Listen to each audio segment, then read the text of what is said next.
السلام علیکم ورحمۃ اللہ وبرکاتہ۔ کیسے ہیں آپ سب؟ امید کرتی ہوں انشاءاللہ تعالی ایمان اور صحت کی بہترین حالت میں ہوں گے۔ اللہ تعالیٰ آپ کی طرف بڑھنے والے ہر شر کو خیر میں بدل دے، آمین۔ آج ہم اپنی آیہ نمبر 2 کرنے جا رہے ہیں سورۃ الفلق کی، اور اس کا مفہوم سمجھنے کی کوشش کریں گے۔ تو سٹارٹ کرتے ہیں اللہ تعالیٰ کا نام لے کر۔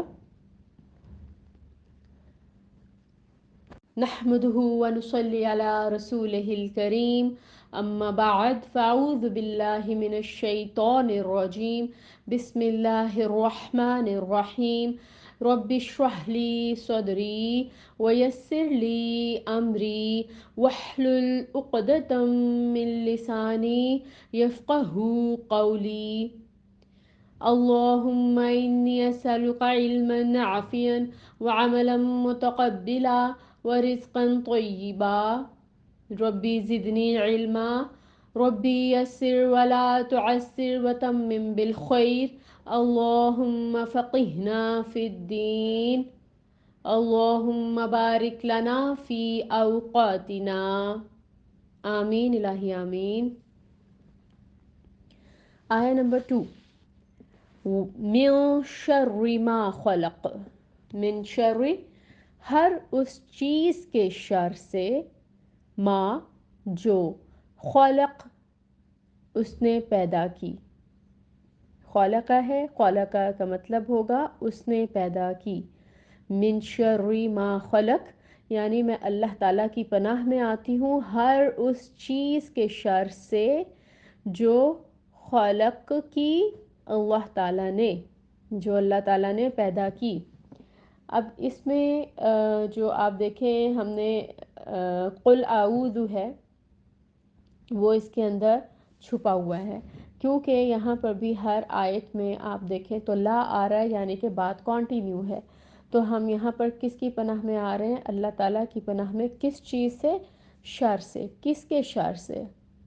خالقہ جو اس نے پیدا کی، یعنی کہ اللہ تعالیٰ کی مخلوق کے شر سے۔ اب اللہ تعالیٰ کی مخلوق کون سی ہے، شر کون کون سا ہے، اس کی ڈیٹیل ابھی ہم دیکھتے ہیں ورڈ بائی ورڈ۔ اس آیہ میں ایکچولی عمومی شر کو جو ہے وہ بیان کیا گیا ہے، اس میں کسی خاص شر کی طرف اشارہ نہیں کیا گیا، اس میں اللہ تعالیٰ کی تمام مخلوق کے ہر طرح کے شر سے پناہ طلب کی گئی ہے، حفاظت طلب کی گئی ہے۔ اس آیہ میں ہم کہہ رہے ہیں کہ اللہ تعالیٰ ہمیں اپنی حفاظت میں لے لیں، ہمیں اپنی پناہ میں لے لیں ہر اس چیز کے شر سے جو تو نے تخلیق کی۔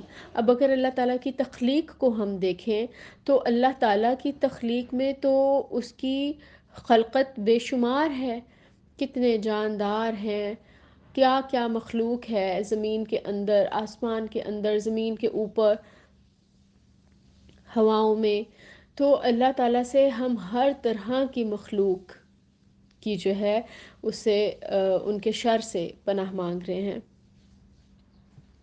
من سے یہ آیا سٹارٹ ہو رہی ہے، اور من آپ نے ہم نے جب پڑھا تھا سورۃ الناس کو تو اس میں ہم نے المستعاذہ بیہی اور المستعاذہ منہو کی بات کی تھی۔ بیہی تو مطلب ہم اللہ تعالیٰ کی پناہ لے رہے ہیں، بی کا مطلب کہ کس کی پناہ میں آ رہے ہیں، بیہی میں اللہ تعالیٰ کی پناہ آ گئی۔ اور جیسے ہم نے اس کی بھی پہلی آیا جو ہے سورۃ الفلق کی المستعاذہ بیہی ہے، کیونکہ اس میں ہم نے کہا قل اعوذ برب الفلق، کہ میں فلق کے رب کی پناہ میں آتی ہوں، ٹھیک ہے۔ اب دوسری دیکھیں من سے سٹارٹ ہے، اور اب آگے سارا من ہی ہے، المستعاذہ منہو ہے، المستعاذہ منہو یعنی کہ وہ چیز جس کے شر سے آپ پناہ لے رہے ہیں۔ تو اب اس میں من شر ما خلق ہم نے کہا کہ ہر مخلوق کے شر سے ہم اللہ تعالیٰ کی پناہ میں آ رہے ہیں۔ اب جتنی بھی چیزیں اللہ تعالیٰ نے تخلیق کی وہ جاندار ہیں یا وہ بے جان ہیں، اگر ہر چیز کے اندر اللہ تعالیٰ نے فائدے رکھے ہیں تو کچھ نقصان بھی ہیں۔ ہم یہ نہیں کہہ سکتے کہ ہر چیز، کوئی چیز ایسی ہے جس میں کمپلیٹلی فائدہ ہی فائدہ ہے ہمارے لیے۔ ہم یہ بھی نہیں کہہ سکتے کہ ایک ایسی چیز ہے جس میں کمپلیٹ نقصان ہے ہمارے لیے۔ ہر چیز کے اگر فائدے ہیں تو کچھ نقصان بھی ہوگا، ہر چیز میں اگر کچھ نقصان ہے تو اس میں کچھ فائدہ بھی ہوگا۔ اس آیت میں ہم ہر چیز کے برے یا نقصان دہ پہلو سے اللہ تعالیٰ کی پناہ طلب کر رہے ہیں، اور وہ شر جو کہ وجود میں آ چکا ہے اس سے بھی پناہ طلب کر رہے ہیں، اور وہ شر جو ابھی پیدا نہیں ہوا لیکن اندیشہ ہے، اس کا خطرہ ہے کہ کہیں ایسا ہو نہ جائے، تو ہم اس سے بھی اللہ تعالیٰ کی پناہ طلب کر رہے ہیں۔ یعنی کہ اس آیت میں مخلوق کے اس شر سے بھی پناہ مانگ لی گئی جو پہنچ چکا ہے، کہ اللہ تعالیٰ اب جو پہنچ گیا اس کے بعد ہمیں محفوظ فرمائے اس سے مزید نقصان سے، اور اس شر سے بھی جو ابھی ہم تک نہیں پہنچا اور اس کا ہمیں خوف ہے، اللہ تعالیٰ اس شر کو ہم سے دور کر دے۔ تو بہت جامعہ دعا ہے، اور ساری مخلوق اللہ تعالیٰ کی اس کے اندر شامل ہے۔ اگر ہم اس آیا کو پورے شعور کے ساتھ پڑھیں، من شر ما خلق، تو پھر انشاءاللہ تعالیٰ امپیکٹ بھی آئے گا، عرش تک یہ دعا جائے گی، اور اس دعا کا ہمیں فائدہ بھی پہنچے گا۔ تو آپ نے اب جب اس آیا کو پڑھنا ہے تو کوشش کرنی ہے پورے شعور کے ساتھ آپ اس دعا کو پڑھیں، من شر ما خلق، کہ اللہ تعالیٰ ہر شے جو تو نے پیدا کی، ہم اس کے ہر شر سے تیری پناہ میں آتے ہیں۔ تو یقین جانیں جب ہم اس کو انشاءاللہ شعور سے پڑھیں گے نا، تو اللہ تعالیٰ ہماری حفاظت فرمائیں گے ہر طرح کے شر سے انشاءاللہ تعالیٰ۔ شر کو ہم نے پہلے بھی ڈسکس کیا ہے، اور اب بھی تھوڑا سا ڈسکس کریں گے۔ من کو جیسے میں نے بتایا کہ من سے سٹارٹ ہو رہی آیا، اور من جو ہے المستعاذہ منہو، یعنی کہ ہم کس سے اللہ تعالیٰ کی پناہ مانگ رہے ہیں۔ تو من تو حروف جار میں سے ہے، حروف جار ہے، پھر آگے شرری ہے یعنی شر۔ اب شر کیا ہے؟ شر عموماً عربی میں استعمال ہوتا ہے یہ ایول کے لیے، برائی کے لیے، ٹھیک ہے؟ ایسی برائی جس کا نقصان ہی نقصان ہے، ٹھیک ہے؟ وہ برائی ہے جس نے اس کو اڈاپٹ کیا، اس کا نقصان ہوا۔ ہم اکثر اردو میں بھی یوز کرتے ہیں ورڈ شریر، شریر بہت شرارتی ہے بچہ، یہ بہت شریر بچہ ہے۔ اچھا، شریر میں جو اب وہ ہوتی ہے نا سینس، وہ شر سے شریر ہے، جس میں ہو نا کہ یہ بہت ہی شریر ہے، یعنی کہ نقصان دہ قسم کی جو شرارتیں کرتے ہیں نا بچے، ہم ان کو کہتے ہیں کہ یہ شریر ہے۔ اس کو ہم کہہ سکتے ہیں اگنائٹیبل، جس میں مطلب شر کا ایلیمنٹ ہو، اس کو تھوڑی سی ہوا دیں اور بس وہ بھڑک اٹھے، ٹھیک ہے؟ جس کو آگ لگ جائے، شعلہ۔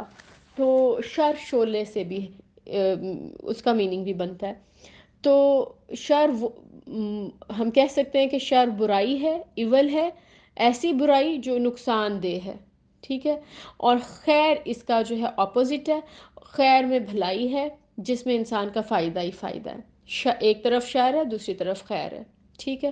اب ہم یہ بات کر رہے ہیں اس آیا کے حوالے سے، اگر ہم دیکھیں کہ اللہ تعالیٰ نے جو بھی تخلیق کی ہے نا، کوئی بھی مخلوق پیدا کی ہے، اس میں شر بھی ہے اور خیر بھی ہے۔ تو ہم نے اللہ تعالیٰ سے پناہ مانگی ہے اس کی مخلوقات کے شر سے۔ اگلا ورڈ آ رہا ہے ما۔ ما کا مطلب ہے ما خلق، جو کچھ بھی پیدا کیا، سب کا سب۔ اللہ تعالیٰ ہمیں اس میں سکھا رہے ہیں کہ جو کچھ بھی میں نے پیدا کیا ہے اس سے پناہ مانگو، اس کی برائی سے، اس کے برے شر سے، اس کے شر سے پناہ مانگو۔ اللہ تعالیٰ کی سب مخلوق ہے، ٹھیک ہے نا؟ اللہ تعالیٰ نے پیدا کی ہے ما خلق، جو اس نے پیدا کیا، جو اس کی مخلوق ہے۔ تو ہمیں کون پناہ دے سکتا ہے اس مخلوق کے شر سے؟ ظاہر ہے وہی ذات پاک ہمیں اپنی جو ہے ان کے شر سے محفوظ رکھ سکتی ہے جس کی وہ خلقت ہے۔ تو اللہ تعالیٰ نے کسی مخلوق کو شر کی بیس پر پیدا نہیں کیا۔ اب اگر کسی مخلوق میں کوئی شر کی بات ہے نا، تو وہ اس کی اپنی وجہ سے ہے۔ اس کو ہم یہ نہیں کہہ سکتے کہ اللہ تعالیٰ نے شر اس بندے کے اندر ڈال دیا ہے، نہیں، یہ اس کی اپنی کوتاہی ہے، یہ اس کا اپنا نفس ہے جو اس کو شر پہ امادہ کر رہا ہے، یا اگر اس کے اندر کوئی بھی شر والی خصوصیت ہے تو یہ اس کی اپنی وجہ سے ہے۔ ہاں، اگر کوئی نیکی کرتا ہے، کسی میں کوئی خیر ہے، کسی مخلوق میں کوئی بھلائی ہے، وہ اللہ تعالیٰ کے فضل سے ہے، وہ اللہ تعالیٰ کی توفیق سے ہے، اس کا کریڈٹ ہمیں اللہ تعالیٰ کو دینا ہے، کیونکہ اصل کریڈٹ کی حقدار اللہ تعالیٰ کی ہی ذات پاک ہے۔ تو کوئی ہستی بھی جو اللہ تعالیٰ نے اس دنیا میں پیدا کی، کوئی مخلوق بھی جو اللہ تعالیٰ نے اس دنیا میں پیدا کی، ہم کہیں گے کہ وہ کمپلیٹ نہیں ہے، کامل نہیں ہے، اس میں اگر خیر ہے تو شر بھی ہے، اگر شر ہے تو اس میں خیر بھی ہے، اور کامل ذات پاک جو ہے وہ صرف اور صرف اللہ تعالیٰ کی ذات ہے، اس کے علاوہ کوئی بھی اللہ تعالیٰ کی مخلوق میں سے کامل خیر پر نہیں ہے، کسی کے اندر بھی بھلائی کامل طور پر نہیں ہے، کوئی چیز بھی پرفیکٹ نہیں ہے، 100% نہیں ہے کچھ بھی۔ اب سیکھنے کی بات اس آیا سے کیا ہے کہ ہم نے اللہ تعالیٰ کی پناہ میں آنا ہے، اللہ کی مخلوق سے، ہر طرح کی مخلوق سے چھوٹی بڑی سے بڑی جو اس نے پیدا کر دی، جو زمین کے اندر ہے، زمین کے اوپر ہے، ہواؤں میں ہے، آسمانوں پہ ہے، کہیں پہ بھی ہے، ہر چیز، ہر مخلوق کے ہر طرح کے شر سے ہم اللہ تعالیٰ کی پناہ میں آتے ہیں، کیونکہ انسان کی صحت، جان، مال سب بہت اہم ہے۔ اللہ تعالیٰ نے اگر ہمیں یہ زندگی دی ہے نا تو اس کی قدر جانیے، اور اس زندگی کا جو مقصد ہے نا اللہ تعالیٰ ہمیں وہ سمجھا دے، اور اللہ تعالیٰ نے اگر ہمیں پیدا کیا ہے تو اللہ تعالیٰ ہم سے دین کی خدمت کا بہترین کام لے لے، اور یہ اتنی خوبصورت، اتنی جامع دعا، اور میں جب یہ تفسیر پڑھ رہی تھی تو شاید اس سے پہلے میں، بلکہ شاید نہیں، یقیناً میں اس مطلب کو میں نے بھی کبھی اتنے دل سے نہیں پڑھا، اس آیا کو اس سوچ کے ساتھ، اس شعور کے ساتھ نہیں پڑھا تھا، لیکن جب بندے کو سمجھ آ جاتی ہے تو پتہ چلتا ہے کہ اللہ تعالیٰ نے کتنی خوبصورت دعائیں جو ہیں اپنے بندوں کے لیے اس قرآن پاک میں تحفہ کر دیں ہمیں، جن کو پڑھ کر ہم اللہ تعالیٰ سے ہر طرح کی مشکلات سے جو ہمیں آئے دن دنیا میں سامنا رہتا ہے، ہم یہ دعا کریں کامل شعور کے ساتھ، تو کیوں نہیں اللہ تعالیٰ ہمیں بچائیں گے۔ اللہ تعالیٰ تو بہت زیادہ محبت کرتے ہیں اپنے بندوں سے، بس یہ ہے کہ ہم بھی دعا کرتے ہوئے پورے شعور کے ساتھ اللہ تعالیٰ سے دعا مانگیں۔ اللہ تعالیٰ ہمیں پورے شعور کے ساتھ، پورے آگاہی کے ساتھ ان آیات کی تلاوت کرنے کی توفیق عطا فرمائے، اور اللہ تعالیٰ قرآن کے علم کو ہمارے دلوں میں اتار دے اور اس کو ہمارے عمل میں شامل کر دے۔ آمین ثم آمین۔ اللہ تعالیٰ آپ کا سننا اور میرا پڑھنا قبول فرمائے۔ سبحانک اللہم و بحمدک، اشہد ان لا الہ الا انت، استغفرک و اتوب الیک۔ السلام علیکم و رحمۃ اللہ وبرکاتہ۔